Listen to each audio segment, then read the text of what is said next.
Hello, dear Wonder Fellows. Evening with Gelda program presents today an interview with a brilliant poetess, Prasitha as Nair. Prasitha is a Mumbai-based poetess.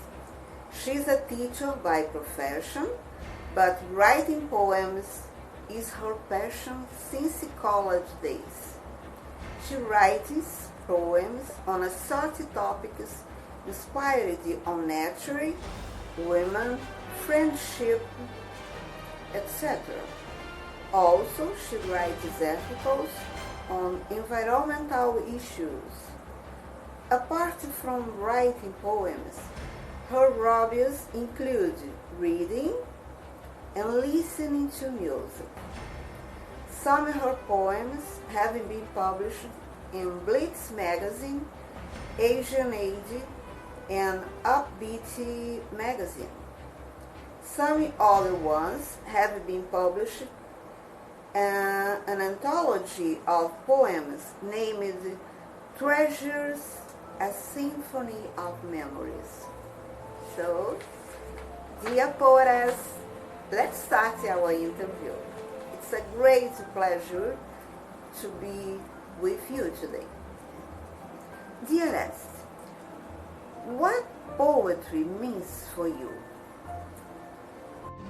Poetry is a spontaneous overflow of powerful feelings.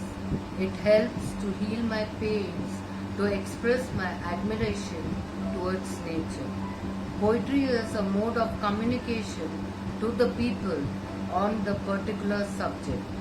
Poetic verse is a mode for expressing my feelings, for expressing my imagination. In short, poetry is divine to me. Can you cite a moment of dismay when we talk about your poems?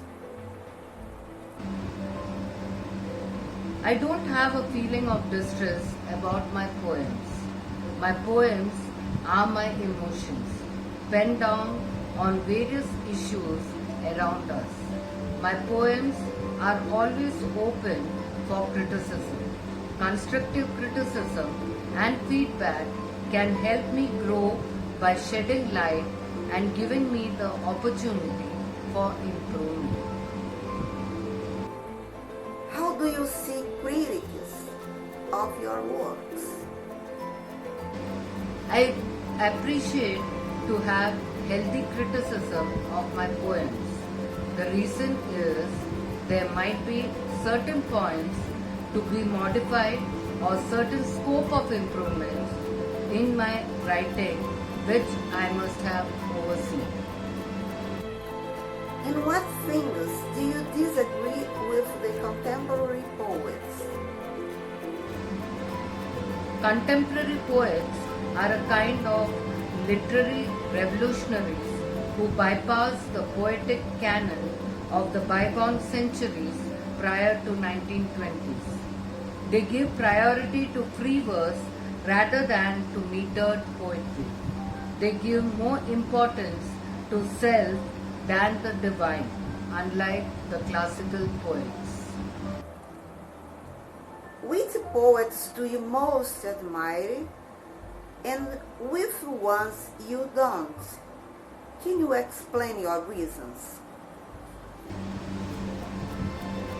There are many modern poets like Arundhati Subramaniam, Kamla Das, who have their own style of writing, while poets like Khalil Gibran is versatile. His traditional verse and those in prose format are highly vivid with imagery and symbolism.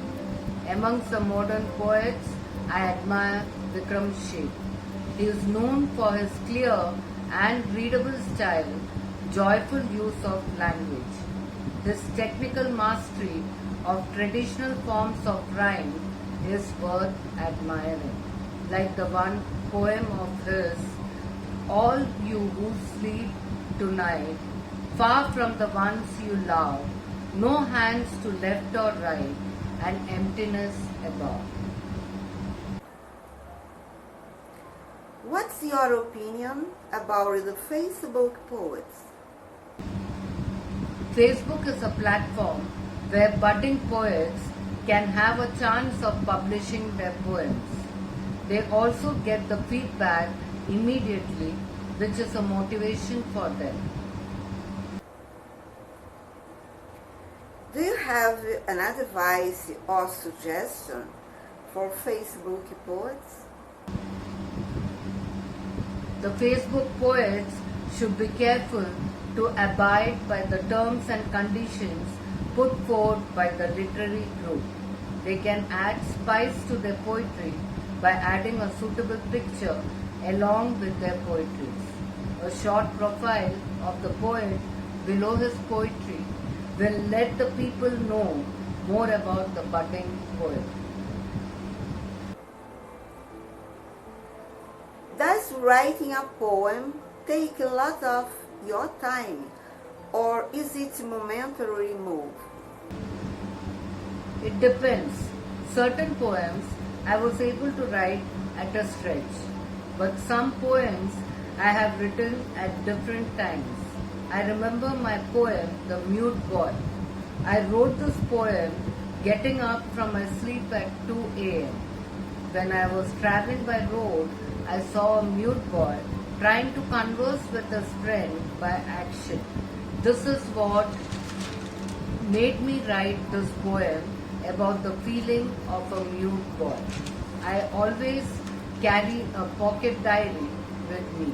Whenever words pour out, I pen down.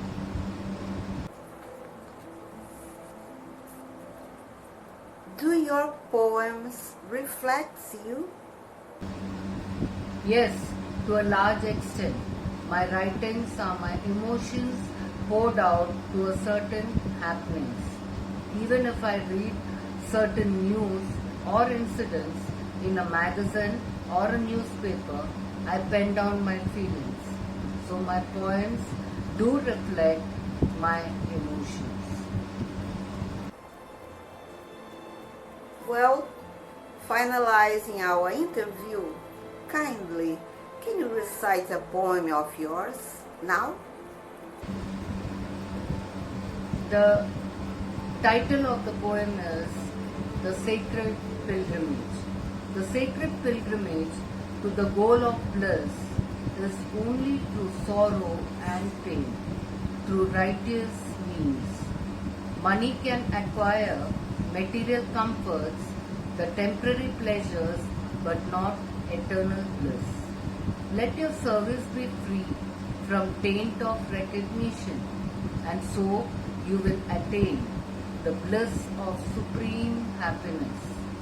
Divine love will culminate in the ocean of beauty and enables to swim in the ocean of bliss, the ocean of truth, following the path of purification, illumination, liberation, and perfection leads us to the internal ecstasy.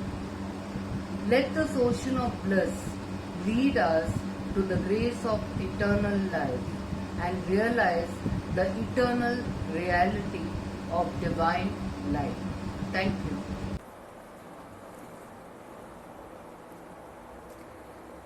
Dearest poetess, thank you so very much for your presence here.